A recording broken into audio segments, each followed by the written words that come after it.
Assalamualaikum, magandang gabi. Ito ang pasada alas 7, maghahatid sa inyo ng balita at impormasyon sa Bangsamoro Region. Upang palakasin ang kabuhayan ng mga maliliit na nagtitinda, ipinagkaloob ng Ministry of Labor and Employment Mole Tawi-Tawi Provincial Office ang 20-unit na set-a-cart mobile vending cart sa pamahalaang panlalawigan ng Tawi-Tawi noong October 8, 2025.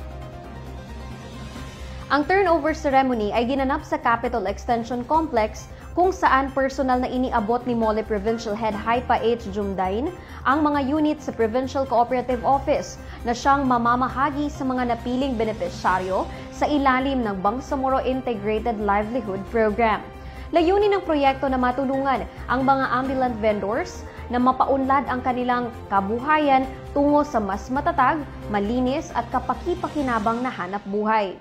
Bawat set-a-cart unit ay nagkakahalaga ng 30,000 pesos at idinisenyo batay sa uri ng negosyo ng benepisyaryo.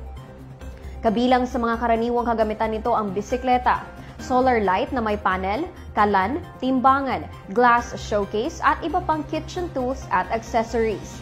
Ang proyekto ay alinsunod sa socio-economic development agenda ng Bangsamoro Government na naglalayong isulong ang self-reliance at pagbutihin ang kalidad ng pamumuhay ng mga mamamayan sa rehiyon. Formal na isinagawa ni Member of Parliament Ramon Piang Sr., katuwang ang Ministry of the Interior and Local Government ang turnover ng ilang pangunahing proyekto para sa pagpapaunlad ng komunidad sa UP kahapon. Ayon kay MP Piang, ang mga proyektong ito ay patunay na layunin ng pamahalaang BARM na maihatid ang serbisyo sa bawat mamamayan. Pinondohan sa ilalim ng Transitional Development Impact Fund ni MP Piang kabilang sa mga proyekto ang 250 metrong konkretong kalsada sa Barangay Sefegefen, 100 solar-powered streetlights sa Barangay Kiga at Rempes, at isang children's park sa UP Maharlika Plaza. Ang mga inisyatibong ito ay bahagi ng patuloy na hangarin ng pamahalaang BARM na mapalakas ang lokal na pamamahala at masigurong walang Bangsamorong maiiwan sa pag-unlad. Matagumpay na isinagawa ng Ministry of Agriculture, Fisheries and Agrarian Reform Special Geographic Area ang kauna-unahang ceremonial na subdivision ng Collective Certificate of Land Ownership Award o CLOA noong October 6, 2025 sa Barangay Nunguan, Special Geographic Area. Ang makasaysayang aktibidad na ito ay nagmarka ng mahalagang hakbang tungo sa individualisasyon ng mga collective CLOA upang matiyak ang malinaw, tiyak at ligtas na pagmamay-ari ng lupa ng mga agrarian reform beneficiaries. Pinangunahan ang aktibidad ng MAFAR SGA katuwang ang MAFAR Maguindanao kasama ang ilang agrarian reform staff ng MAFAR SGA at sa pakikipagtulungan ng Barangay Local Government Unit ng Barangay Nunguan Special Geographic Area. Dumalo rin ang ilang agrarian reform beneficiaries bilang pagpapakita ng aktibong partisipasyon sa naturang aktibidad. Sa kanyang mensahe, binigyang diin ni MAFAR SGA Assistant Provincial Director Dato D. Sumimba Rashid na ang nasabing seremonya ay unang subdivision survey sa kasaysayan ng SGA BARM mula nang ito ay maitatag.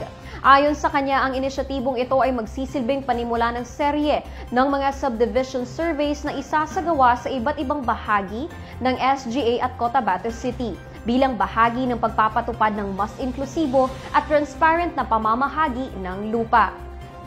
Layunin ng aktibidad na ito na formal na simulan ang subdivision survey ng mga collective CLOA, palakasin ang pagpapatupad ng land tenure improvement activities at ipakita ang patuloy na commitment ng ministeryo sa makatarungan at pantay na pamamahagi ng lupa sa mga benepisyaryo ng reformang agraryo.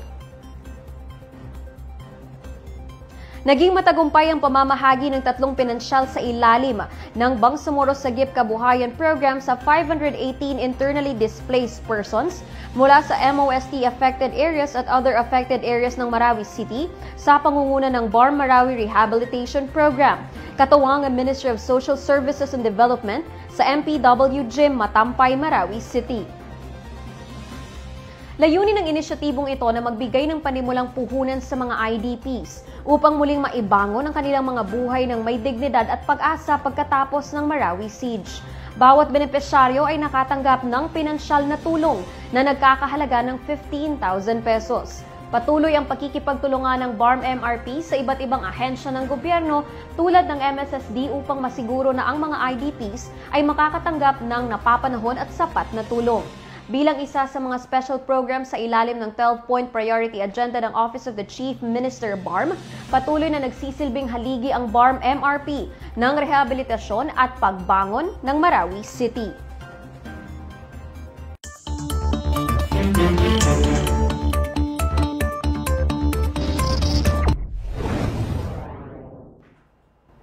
Sa ating panahon ngayon, makakaapekto sa panahon sa Mindanao ang localized thunderstorms. Ayon sa Pag-asa, magdadala ito ng mga kalat-kalat na mga pag-ulan, pagkulog at pagkidlat sa ilang bahagi ng Mindanao kasama na rito sa BARMM. Ipinag-iingat naman ang lahat sa posibleng maidulot na pagbaha at landslide naman sa mga nakatira malapit sa bundok. Manatiling nakaantabay sa mga paalala ng Pag-asa at BARM Ready sa ating panahon ngayon. Sundan ang Facebook pages ng BARM Ready at BARM Ready Weather Update. Makikita rin ang mga hotline numbers ng BARM Ready sa inyong screens.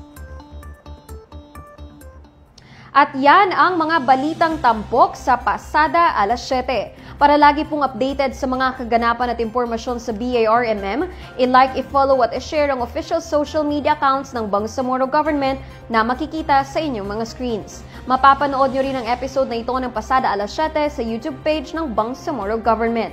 Bisitahin din ang bangsamoro.gov.ph. Ako po si Yana Sanday ng Bangsamoro Information Office, naghahatid balita sa ngalan ng serbisyo publiko at moral governance. Maraming salamat po at pagpalain ang Bangsamoro.